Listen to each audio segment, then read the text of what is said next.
তাহলে আসলে যদি এরকমই হয় যে মুফতি মনসুর সাহেব কমিটির পরামর্শক্রমে তিনি প্রশাসনিক বিষয়গুলো দেখছিলেন বা শাইখুল হাদিস রহমতুল্লাহ দায়িত্বপ্রাপ্ত হয়ে দায়িত্বপ্রাপ্ত ভাইস প্রিন্সিপাল হয়ে ছিলেন এবং শাইখুল হাদিস রহমতুল্লাহ তৃতীয় মোহতামিম ছিলেন 92 সাল থেকে। তো তার মানে ব্যাপারগুলো আগে থেকেই হচ্ছিল, কিন্তু তাহলে আসলে দ্বন্দ্বের মূল কারণটা কি ছিল? যখন থেকে মোহতামিম মুফতি সাহেব হুজুর তার বহু আগ থেকে নায়েবে মোহতামিম 97-98 আমরা কিন্তু তেমন বিরোধ দেখি নাই।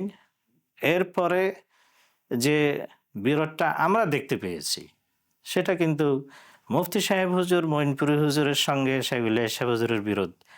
এই বিরোধটা কিন্তু আমরা শুধু বাহির থেকে শুনি, আমরা ভিতরে থেকে কিন্তু এই শাইখুল সাহেব হুজুরের সঙ্গে মুফতি সাহেব আর মঈনপুরী হুজুরের বিরোধ, এই বিরোধটা কিন্তু আমরা প্রত্যক্ষ করি নাই।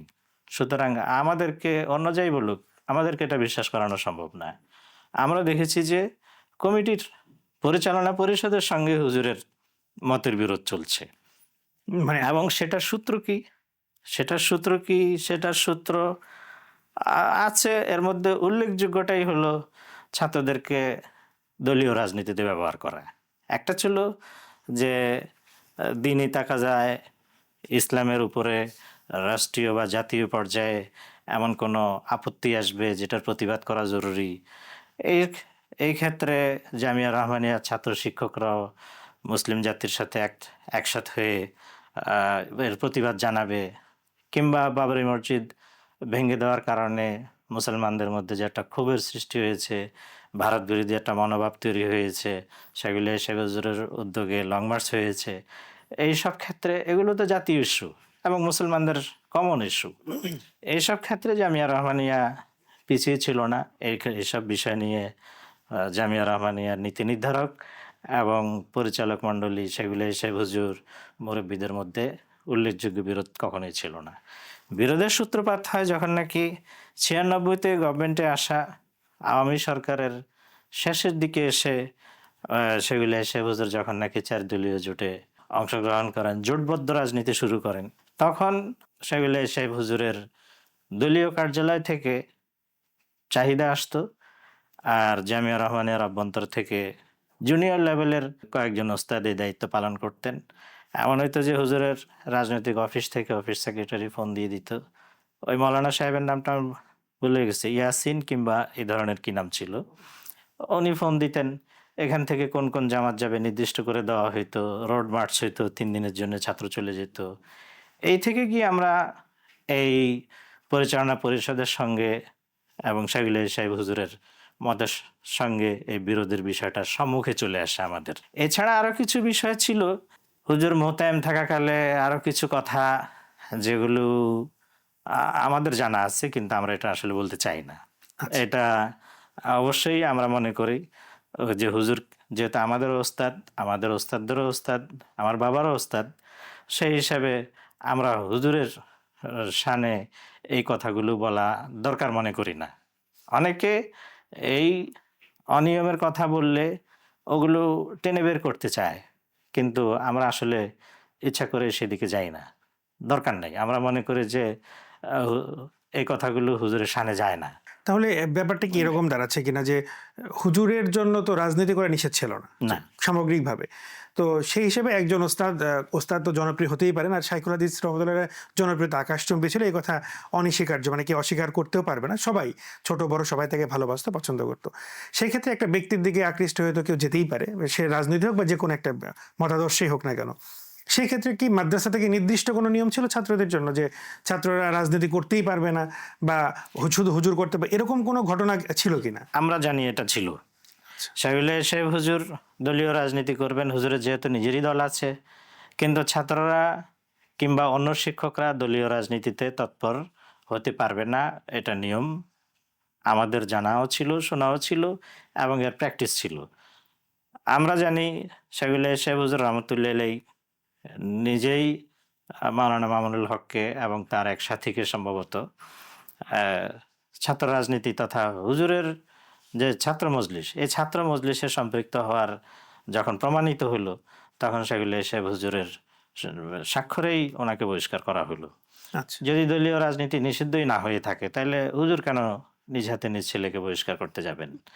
অপরদিকে শাইখুল সাহেব হুজুরকে আমরা একাধিকবার বলতে শুনেছি যে রাজনীতি, ছাত্র রাজনীতি এটা ক্ষতিকর, এ ব্যাপারে আমার কোনো দ্বিমত নেই। আমার জামিয়া রহমানিয়ায় ছাত্র রাজনীতি চলবে না। তা কেউ যদি তোমরা প্রশ্ন করো যে তাহলে আমি ছাত্র মজলিস কেন করলাম, তো সেটার জবাব হুজুর দিতেন যে ছাত্র মজলিস করার উদ্দেশ্য হলো যে সকল প্রতিষ্ঠানে ছাত্রদের রাজনীতিতে সম্পৃক্ত হওয়ার সুযোগ আছে, ছাত্র রাজনীতিতে, তারা যেন আমার এটাতে শরিক হয়।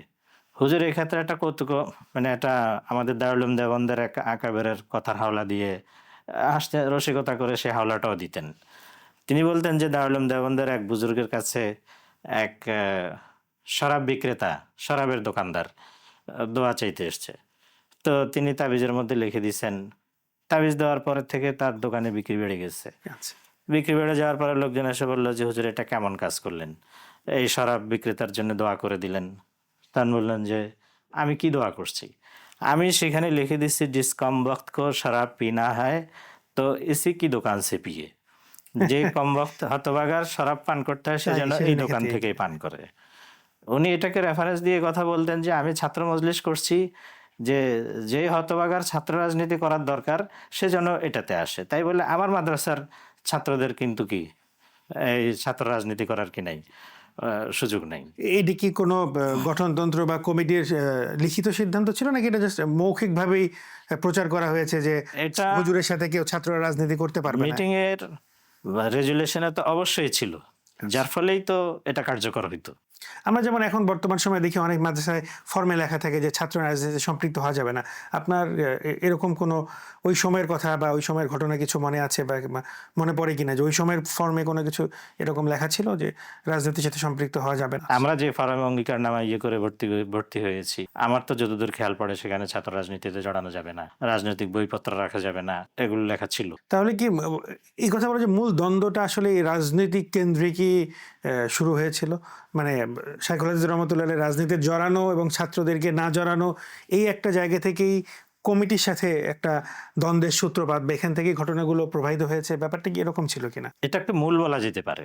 আচ্ছা।